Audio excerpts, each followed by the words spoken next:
A very good evening, everybody. Welcome to the live webinar on Beyond Nikkei 225, Unveiling the Growth Potential of Japan. I'm Ming Hui from Phillip Nova, and speaking to us tonight will be about the Japan market. Will be Mr. Morris Teo, who will be sharing about the Japan market, and he is from Informal Global Markets. Before I pass the time to Morris, please be reminded that if you have any questions throughout the course of the webinar, you can drop them into the questions box, and we will address them during the live Q&A session towards the end. And now, without further ado, let's have Morris speak to us. Good evening, everyone. My name is Morris. Yes, as Minghui mentioned, I'm from Informa Global Markets. So we're here to talk about Japan, but allow me a minute to just introduce myself more properly. So what I do on a day-to-day basis, I'm an FX and rates analyst currently. So I spent maybe the past couple of years, and I look at central bank policy, I look at rates, which are specifically government bonds, as well as FX, and a lot of them are linked definitely. So I think it's a pretty interesting time to be talking about Japan, which is why I'm here tonight. So with that background, so we're here to talk about Japan, and how I would like to frame it perhaps is we are here to talk about Japan Inc. Some of us may realize that that's a bit of a loaded term with a bit of historical baggage behind it. I'll go into that a bit more later, but I would like to frame it that way perhaps. So we are here to talk about these topics tonight, or at least I'm here to talk about these topics tonight, pardon me. So just take a quick look at that, and diving right into it, I would like to start off by talking about the Nikkei 225. So when we look at the Nikkei 225 now, we are on the right side of this box that I'm showing you. So this blue box here. So that blue box just nice covers, the COVID years, 2020 all the way to now. So I think if people just follow the news cycle in the back of their head, you know that during the COVID period, there's been a nice run up in stocks. But what I'd like to illustrate here is that actually this run up in stocks has its roots all the way back in the great financial crisis back in 08.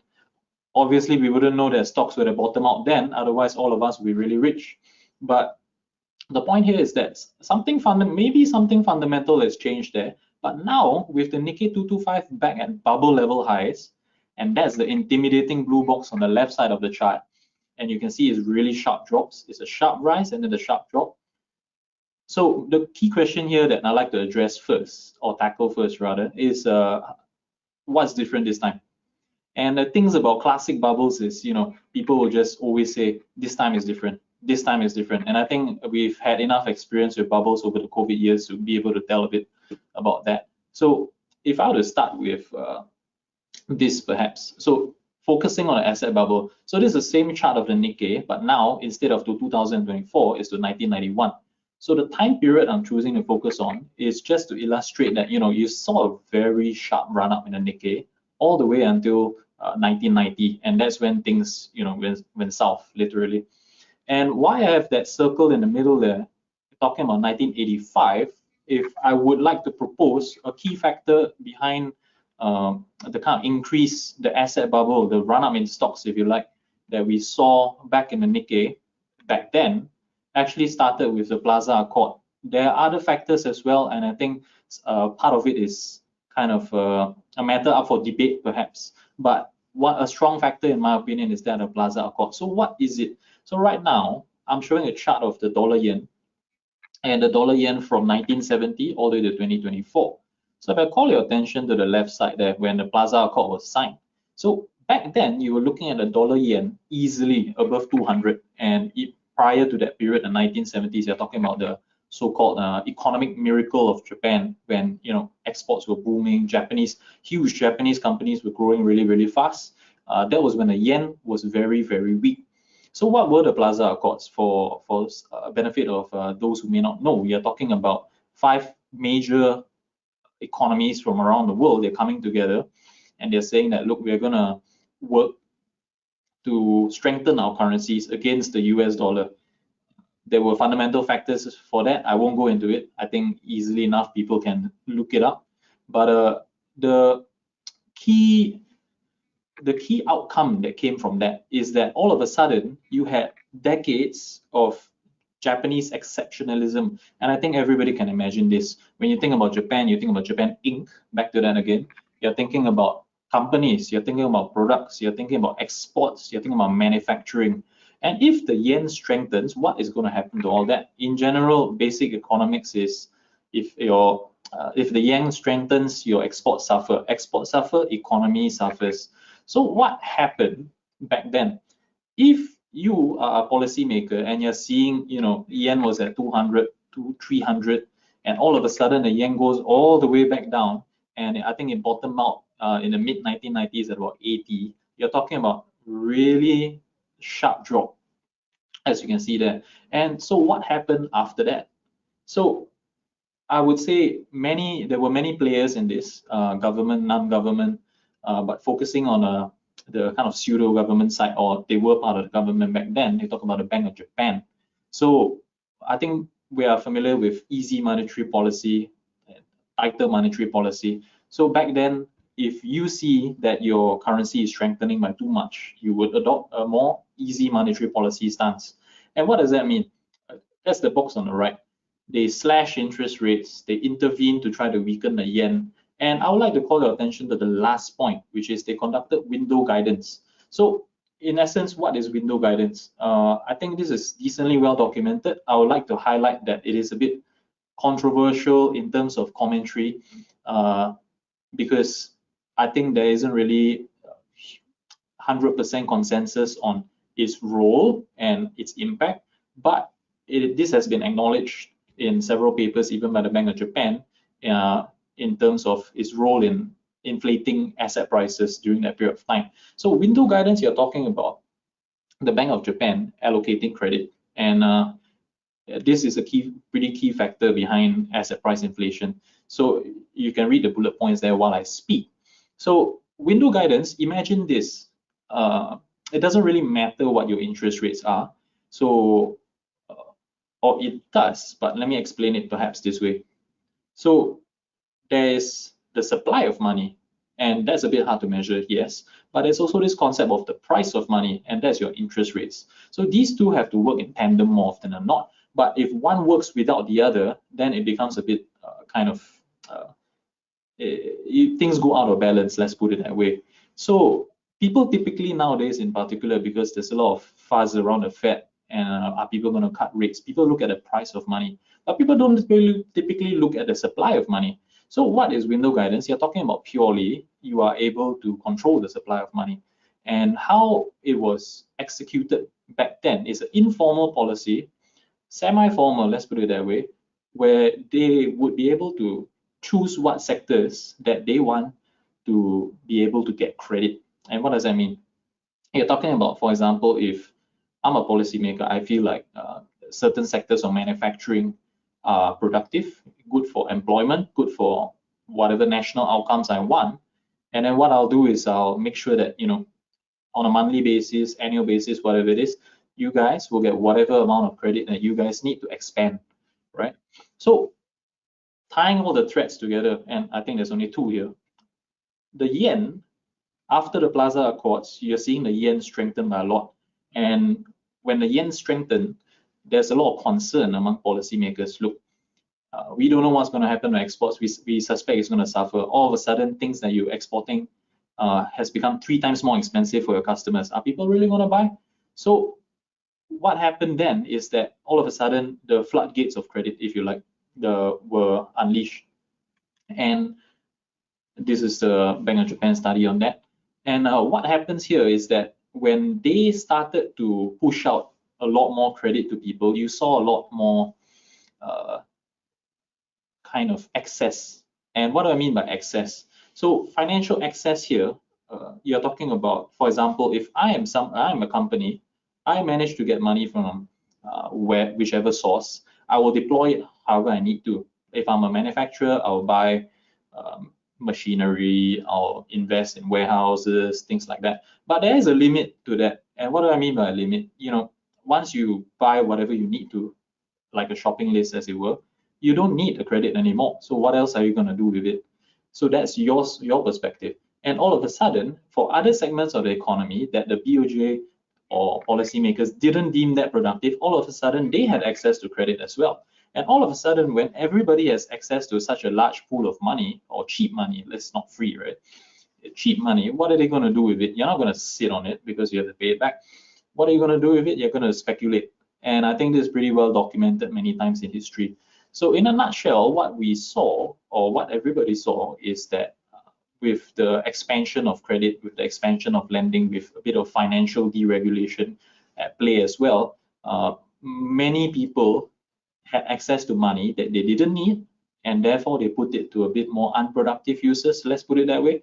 And I think this is decently well documented, and this is a pretty famous example if I were to highlight it. So in the 1980s, if I'm just going to read off the slide, so you see on the left the Imperial Palace, so the approximate land area there, and the state of California.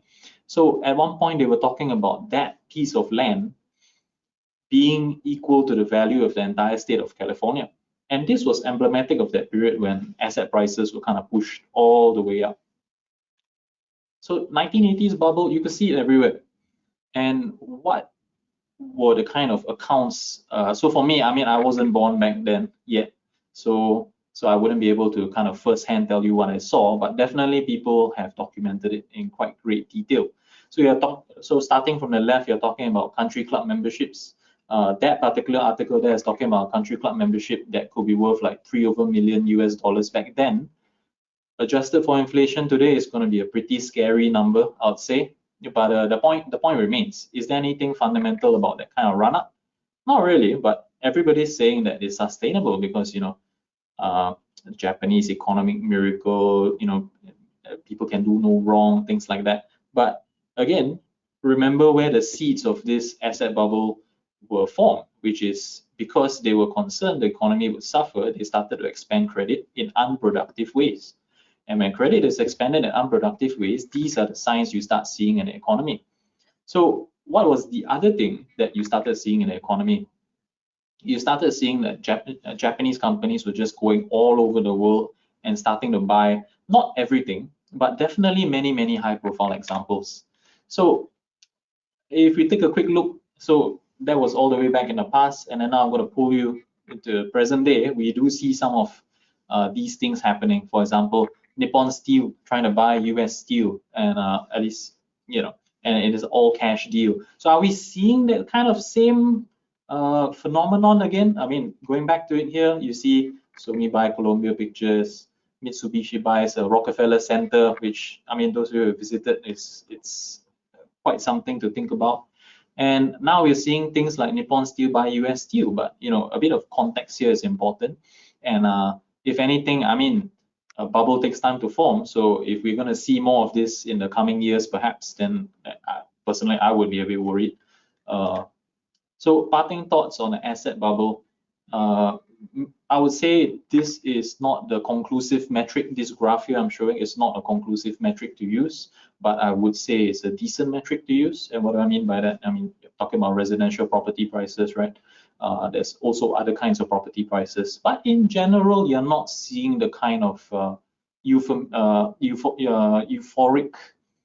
excess, the kind of over pushing asset prices way too high that we saw back in the 80s and 90s. It's still decently high, don't get me wrong. And the thing is, incomes have not caught up in Japan. So is there really a fundamental behind all these things? That's a question for another day. But if the question today is there an asset bubble forming? If there is, it's still early days. That's all I'm saying. So conclusion for me in that is, the Nikkei at 40K again. It seems fine on the face of it. At least on the front of, were there the same factors that led to the Nikkei at 40K? Are they present again now? Are they here in the room with us? No, they're not. I'd say things have changed quite a bit since then. So if that's not what has pushed the Nikkei up to 40K, what else is there? I would say there are many factors coming together at just nice the right time. And one of the factors would even be COVID or changes in government. There's many things, but today I'm just going to talk about one, which is corporate governance improvements. So the point of me putting those kind of headlines on the right is, frankly speaking, I think many people would have really seen these headlines or people talking about corporate governance improvements, or if you've been jumping around to different webinars as well, definitely people have talked about it. So for Japan Inc., people think about it as, corporate governance improvements is a big game changer. So perhaps let me lay out some context and go a bit more into what Japan Inc. is. So for the longest time, I think if you look at the literature, and what I mean by the literature is that people who study the Japanese economy, is that the Japanese economy never really moved out of their wartime mentality. And what do I mean by that? I don't mean anything too controversial by that, like, their beliefs or things like that. But the way it's structured, and what I mean, it's centrally planned to a large degree, and they view corporate strategy as akin to warfare. What do I mean? If you look at, say, the large Japanese conglomerates or the big exporters, right? How do they compete? They try to be everywhere at once, and they compete on price.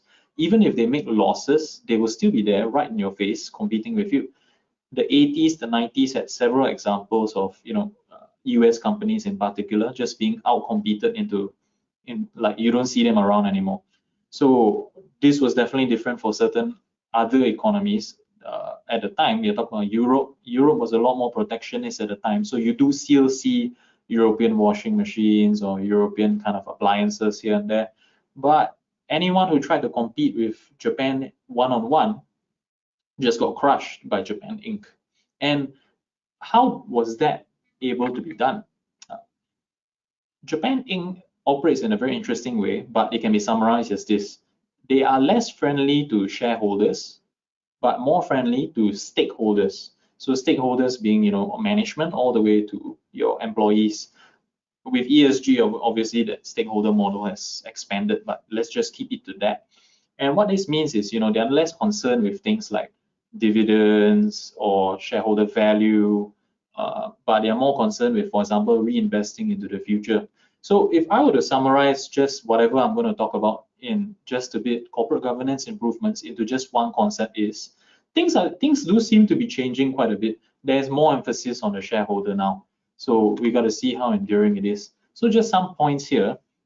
This is not exhaustive, but some of the more major developments, if I were to put it that way.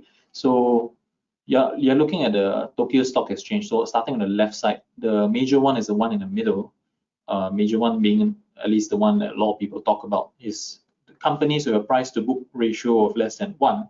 They have to come up and announce their plans to improve valuations and to improve capital efficiency, things like that as well. So that isn't really such how to say, it was a pretty significant move, because you're talking about at the point of time when they announced it, you're talking about half of, as listed there, half of the 4,000 companies on the exchange kind of falling into that category of having to explain themselves and work out a plan. So and the interesting thing is, they announced it in March 2023, so now it's been about a year on, and participation has actually been a lot better than a lot of people expect. You're talking about 40% in the prime category, which is in the first box. You're talking about globally active companies, 40% participating in it. And I mean, call it a stereotype, call it an archetype, but you wouldn't expect things in Japan to move pretty quickly. I'd say that's a decently fast move. And I mean, from an investment perspective, if someone wants to get in on that, you obviously wouldn't want to wait until everybody's doing it, right? So I'd say things on a certain track where companies are sitting up, they're taking corporate governance a bit more seriously, and a lot of the guidance is coming from the exchange themselves, which is great. So some other things which are pretty key, in my opinion, are perhaps the bottom box. So what is the bottom box talking about? Is if I were to read from it, it's just companies with publicly traded subsidiaries or equity affiliates. So you're talking about this one key term in bold there, cross shareholdings. So cross shareholdings is a practice where a lot of Japanese companies, their affiliates, their subsidiaries, they own shares in each other. So you come across many situations where I can be an external shareholder, foreign or not, but even though I have double-digit shareholdings, I don't have representation on the board. I don't really have significant voting rights. There's a lot of things. There's a lot of dilution there. I cannot do things like, for example, I can't think about any kind of activist moves I want. And the thing is, that makes sense because you want to leave the businessman to do business things. Yeah, sure. But from a shareholder's point of view, when you're outside looking in, you do want that sort of two concepts here: control and transparency. So obviously, if you don't buy the whole company, you're not going to control the whole company. But definitely, if you own 30% of the company, certainly at least a board seat. So what you're seeing is actually after the Tokyo Stock Exchange kind of asked companies to start doing that, you're seeing actually some of the largest companies kind of reducing their cross shareholdings. And Toyota Group is a key example.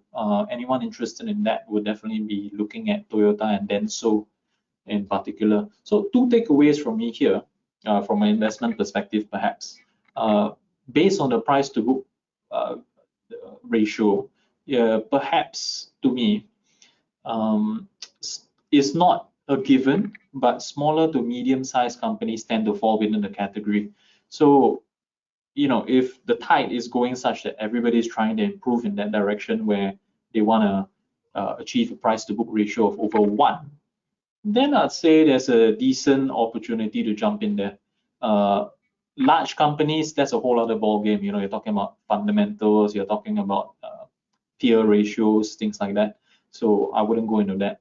And my second takeaway is a bit more general, or a lot more general, is that it's a better time to be a shareholder now than back then, especially when the asset bubble of the 80s and the 90s was being formed. You weren't seeing any of these. You would buy a stock and then you'll be at the mercy of, if they want to treat you well that year, then sure. If they want to do certain corporate action, then they wouldn't have to ask your permission. In essence, many of those kind of corporate actions or general meetings, just more of rubber stamping than anything. So just to run through some of the trends that you're seeing, and I think you'll notice, or by now you have noticed that I've actually picked up a lot of headlines from media outlets all over the place. And I think there's a point here, there's a point to be made here. So just my opinion, but there doesn't need to be a secret formula in terms of, I need to look at a specific metric to be able to say that Japan's great to invest in or something like that. Actually, these signs are all around us. And if people were following the signs from way back when, and I think if I were to point to a recent start point, is you're talking about March 2023 when they started talking about Warren Buffett getting into it. Certainly it doesn't mean he buys, then you buy as well. But there was something there because he doesn't really buy overseas stocks all that much, right? So these signs in terms of headlines, in terms of research, in terms of people repeating the same point over and over again, they're all there.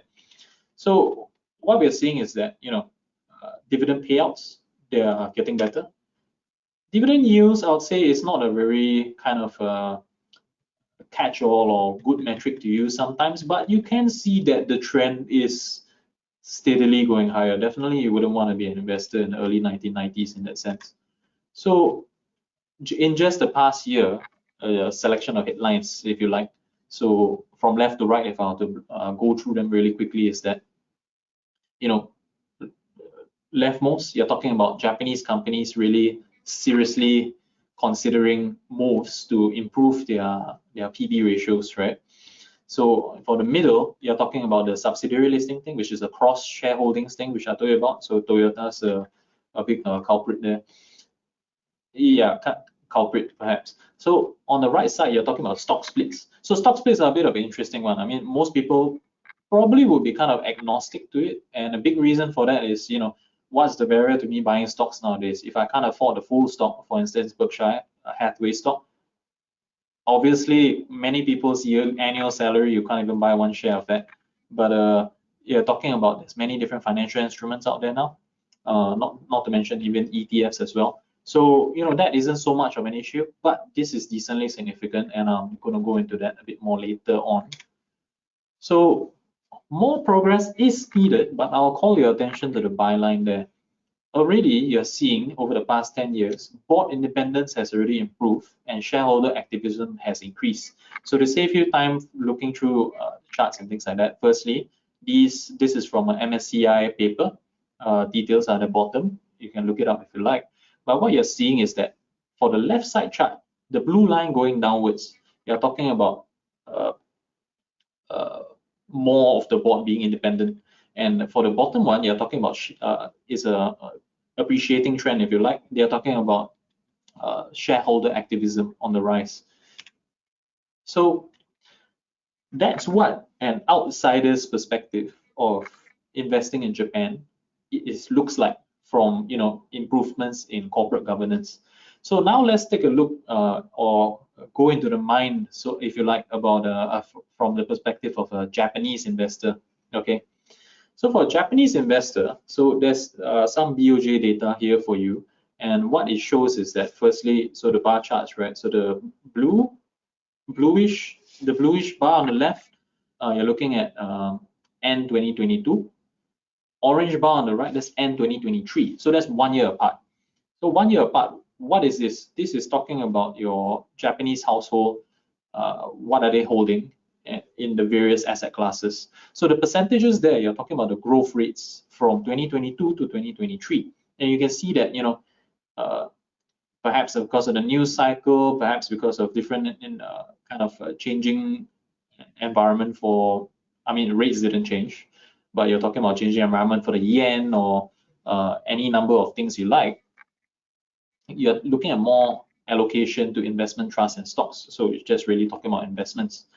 But the very significant observation here is that Japanese people in general still actually hold, or Japanese households rather, actually hold most of their assets in cash.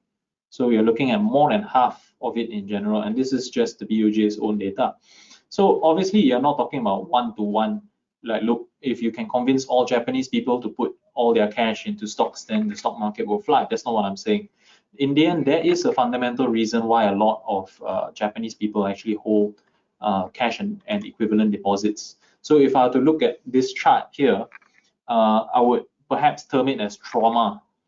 And maybe it's a bit hard to quantify, but certainly there's no shortage of anecdotal evidence that many people just don't believe in putting their money in stocks. Okay, so if we talk about, look, is it a good time to invest in Japan? But if Japanese people themselves don't really want to invest in Japan, then what can you do about it? Or how strong is such a rally, perhaps? So you're talking about from 1990 all the way to 2008 at the GFC, when the Nikkei bottomed out. That's an 82% drop. So not only is it 82%, but there's also a concept of opportunity risk, in a sense, if you like, where you could have taken the money and invested it elsewhere. So you're talking about severe trauma and a severe issue of perception, perhaps, where people just think, if I were to invest, firstly, let me take stock. Rates have been low, flat, or negative for the longest time, so I'm not going to put my money into anything that gives me interest rates, domestically at least. Stock market is doing what it does as shown in this chart. I'm not going to put it there. So at the very least, if you were to invest, where are you going to put your money? You're going to put it overseas. So they've already had this perception, and they've already had these pathways to kind of investing. And if they do invest, it's going to be overseas. And so back to the whole thing about why they hold so much cash, that's part of it. Other parts of it are also to do with mindset, to do with the deflationary environment. If you have a deflationary environment, in general, when you hold cash, the longer you hold it, the more valuable it becomes, opposite to inflation. So there's more incentive to hold cash. Again, you're talking about an economy that has a very different mindset because of decades of this. So if you look at more happy times, perhaps, which is recently, there's a lot more interest in it. So Morningstar data, at least every other month they'll talk about it. It's not that regular, but at least for the ones that people are talking about recently, you're seeing that there's quite a big preference for overseas stocks, in particular US and global. as themes, as you can see in the final, the last two bullet points there.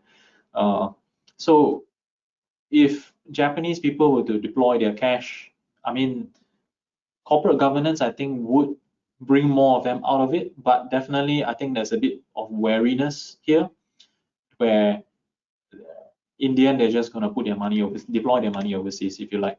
So some key barriers here, and I think many people might have mentioned this prior, but to me it's quite a sore point. Not personally, don't get me wrong, but you'll see by the numbers, which is if you have a minimum trading size of 100 shares, and you look at the top 10 stocks in the Nikkei, then those numbers, as you can see there, are actually quite high in terms of your minimum order size. So if I want to buy the cheapest stock, it's going to cost me 1.3k USD.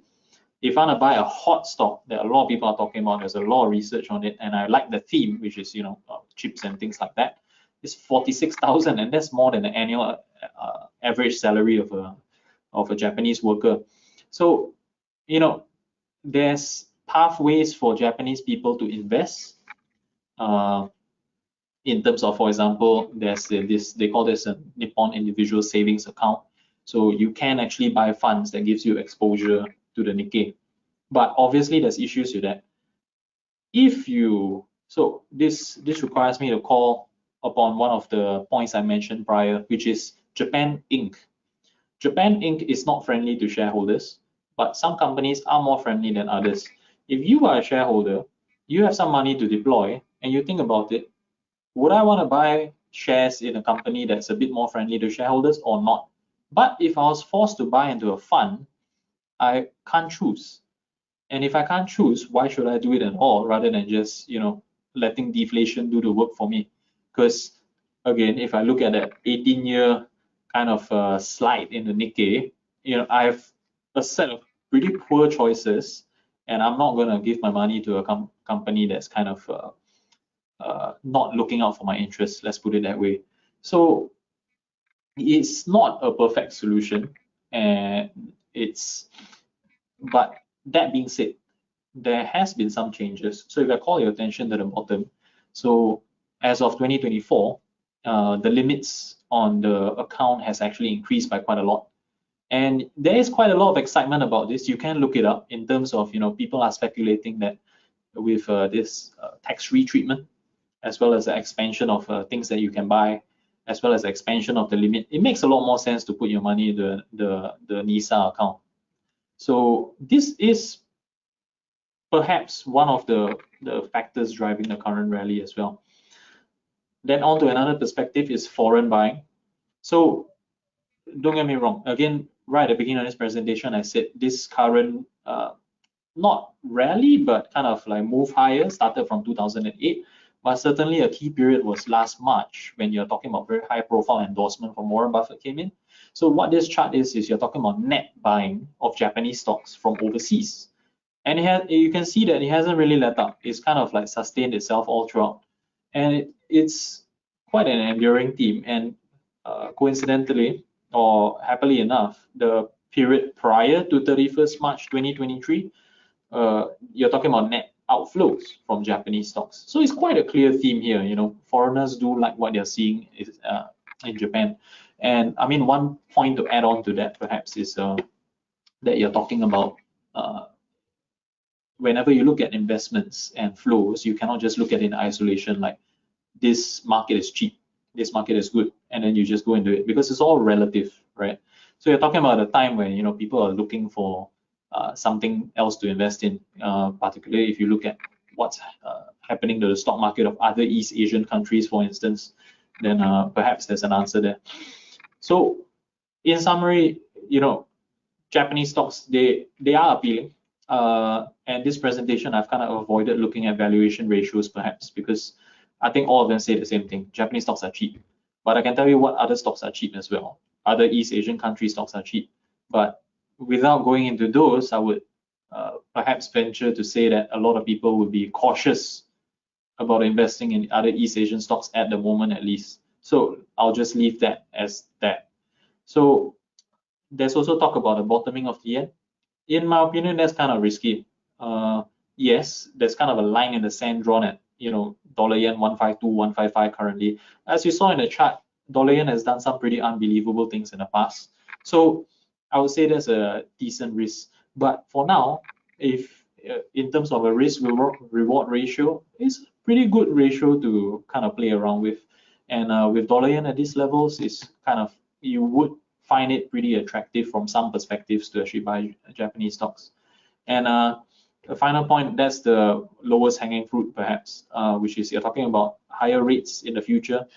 I don't think the Bank of Japan will go back to negative rates because the costs are too high, not monetarily, but there's a lot of other things involved like reputation. You're talking about Japanese banks.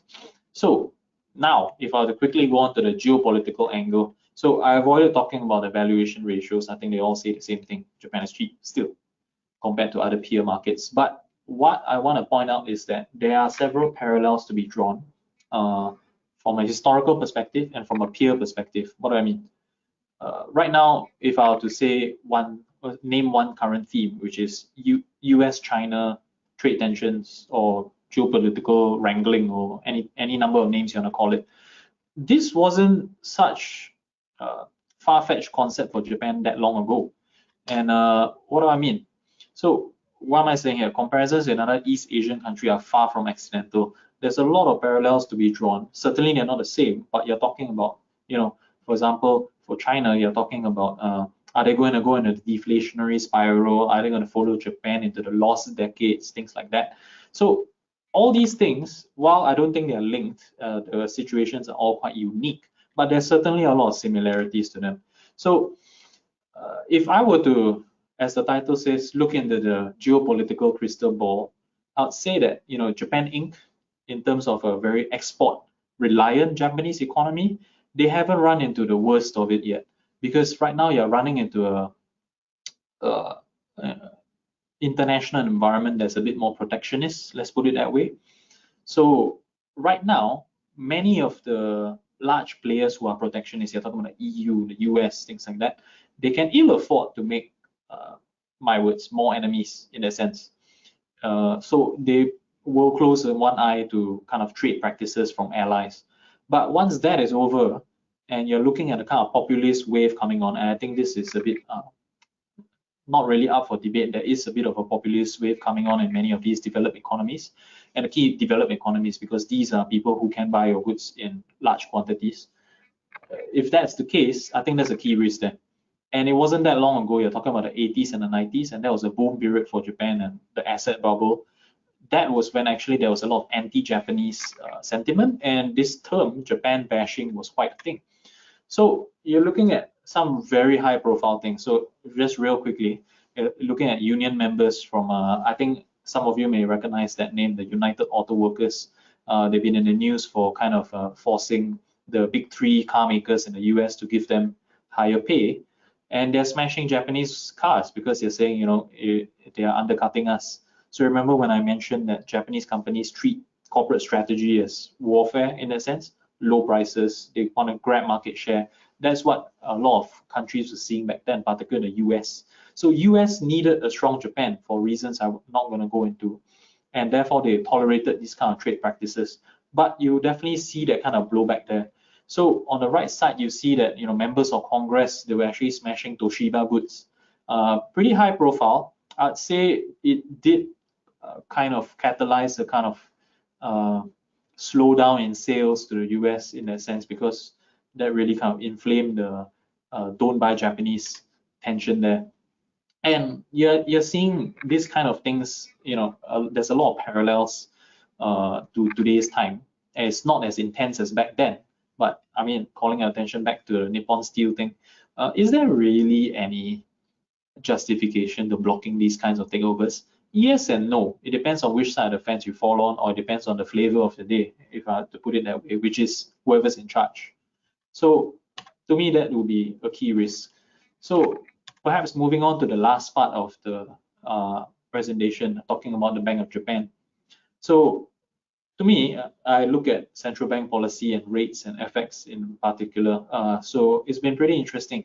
So real quick one about the Bank of Japan is that, so I think when people were talking about right now we are negative rates, and then we're going to increase rates. So theoretically, you're going to see more demand for your currency. And there's a bit of an interesting, to me, there's a bit of an interesting analysis there, which is kind of, I think, balance the expectations for was for the dollar yen to actually fall, but it's actually gone up, which means the yen has weakened. And a lot of people are saying, oh, that's because the rate rise wasn't enough. But that's debatable in my opinion, because some will remember under the previous Bank of Japan governor, just a mere mention of or the speculation of these moves, right? You're talking about way fiercer moves higher in the yen. So there's something else at work here, which is outside of the scope of this presentation. But in general, what I'll say is that Bank of Japan right now doesn't really present any risk to the equities outlook. Ultimately, if they were to raise rates, it's not going to be by much. The yield gap with other economies is also not going to be by much. Again, banks would be really happy if they raise rates, but that to me is about the end of it.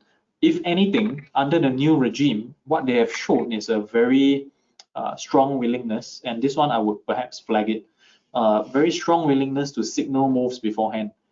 In this cycle, Ueda has made at least 3 major moves, and each time there were uncharacteristic, my words, or by now is, I suppose, is characteristic number of leaks to the press, or at least, you know, he sends out, or not him, but BOJ officials will come out and they'll talk about it. Look, we're going to do this. Maybe we'll do that. Maybe we'll do that.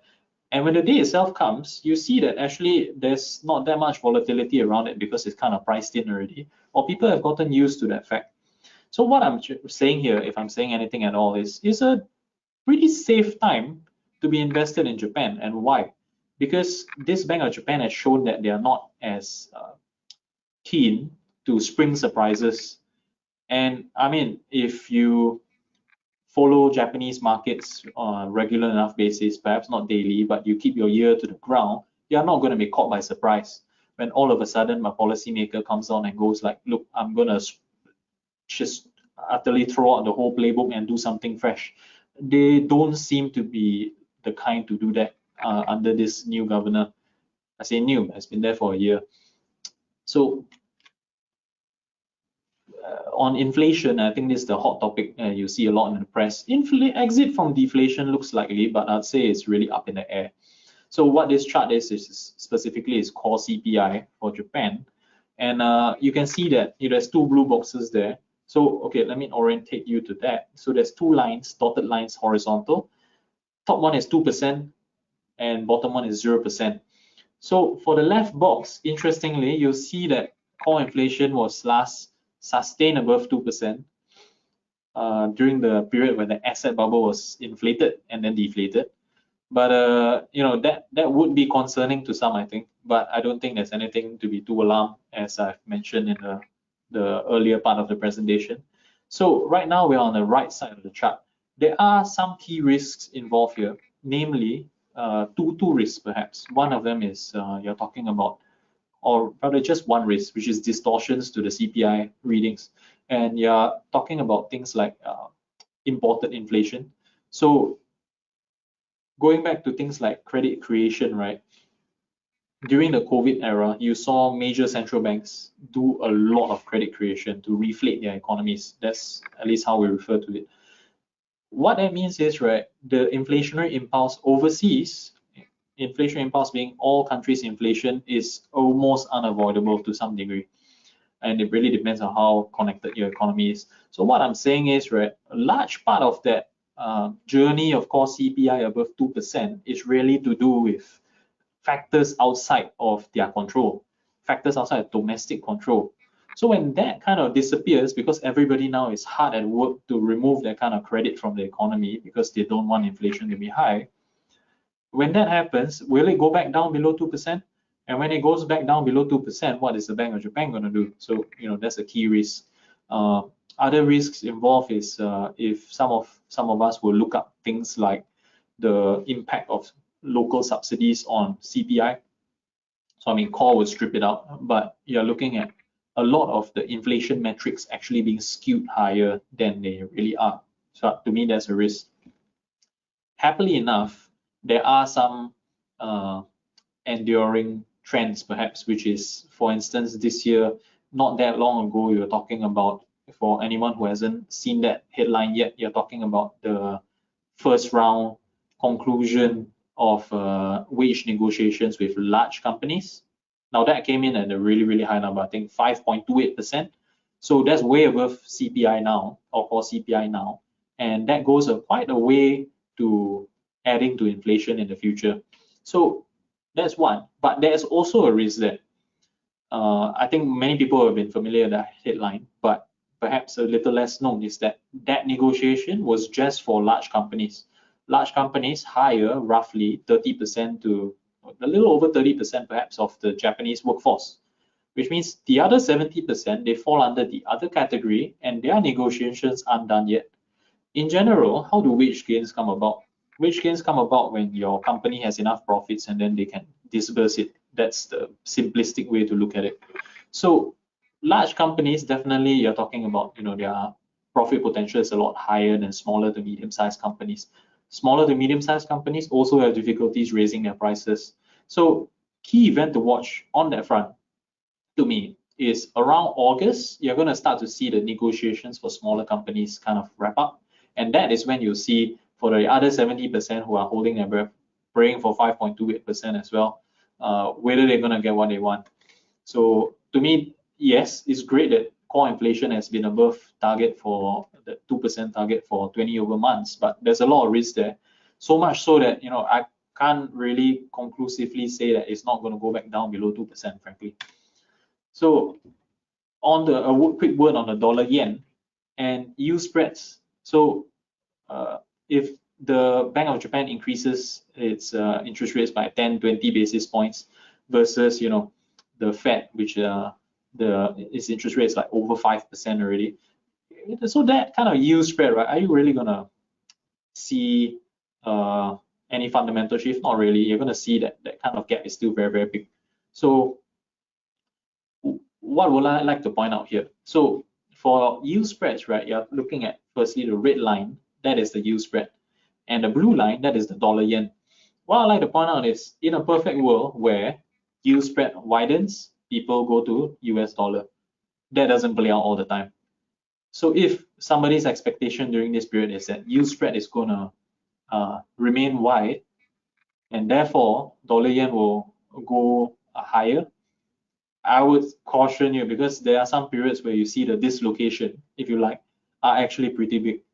As to where dollar yen is going and what are my thoughts on where dollar yen will go, personally, I belong to the camp where I believe it's at best, it's in statistics what we call a random walk, which is kind of random but determined by the current price. Apart from that, I would say that a lot of it has to do with the credit cycle, but that's a topic for another day. Takeaway from this is that for people looking at yield spreads, looking to trade dollar yen, just word of caution perhaps. So in my opinion, there's not really much to rescue the yen in the near term. That being said, because real yields, which is your bottom chart, they remain firmly negative. So it's kind of a tricky one, because I mean, on one hand, I feel like I can't really tell you where dollar yen is going in that sense. But all I can tell you is, fundamentally speaking, if people are expecting a shift, because dollar yen has been kind of like on this upward trend over the past periods, right? If people are expecting a fundamental shift ever since the BOJ made their move recently, I don't think it's coming, not anytime soon.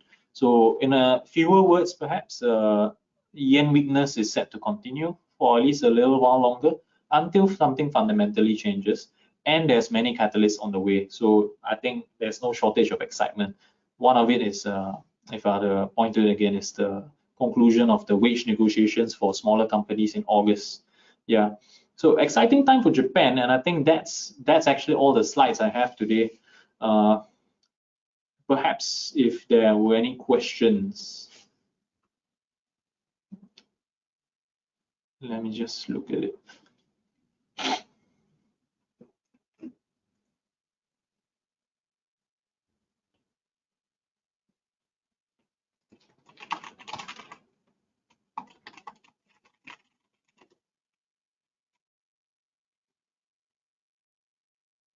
Okay, I can read out the questions to you actually.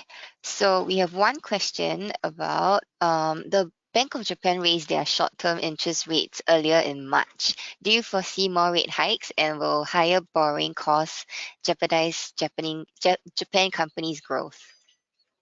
Right. Okay. So there's two parts to that. More rate hikes. I think firstly, if I were to acknowledge that it's really $1 million question, I will point out that uh, for the rate hike in March, people weren't really expecting it until the week itself. That was when there was a lot of leaks about it. And the morning itself, or rather the night even, you looked at Nikkei leak in particular, and I say Nikkei because you can look it up. You look at a Nikkei leak, and that is when people, actually a lot of people changed their call and said, look, consensus now is that the Bank of Japan is going to raise rates. So what am I trying to say? I'm trying to say that, yes, we can have a view on it, but ultimately no one really knows.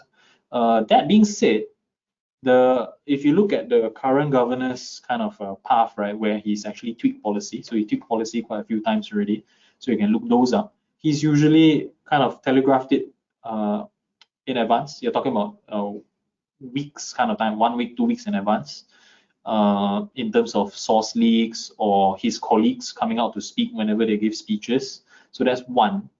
And the other one you're looking at is they usually wait a period of time, some months at least. You're talking about 1 quarter or 2 quarters before they do something else.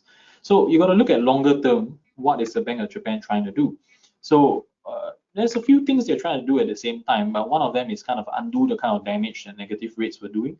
For instance, you're looking at the Bank of Japan, they hold more than half of Japanese government bonds. It's a bit of a debate whether there's a bigger purpose behind that, but in general, you can say that's not really a good thing because it doesn't really help you develop healthy debt markets, let's put it that way, which has effects on Japanese company borrowing. So that's one. I think if I were to try to guess at what the Bank of Japan is trying to do, I feel like their main priority is just to see whether inflation is sustainable or not. And to them, raising rates is a vote of confidence and say, look, we think that inflation is gonna be higher anyway. Okay. And that has a lot of effects because you talk about raising rates in a more meaningful way, it starts to affect things. And what do I mean? The moment the Bank of Japan comes out to say that, look, we think that inflation's going to be above target, regardless, we are going to raise rates, and this is the start of maybe a rate hike cycle to more normal rates, let's put it that way, because right now it's still at 0%, right? So what will happen? You're talking about immediate moves on the yen, perhaps. So the yen, I mean, a lot of people refer to it right now as the most undervalued major currency in the world, or any number of names you want to put it, but I would choose that one that people use for it. So you're talking about immediate kind of appreciating pressure, let's put it that way. I don't know what level you'll settle at, but immediate appreciating pressure, you're going to look at effects on exporters in particular.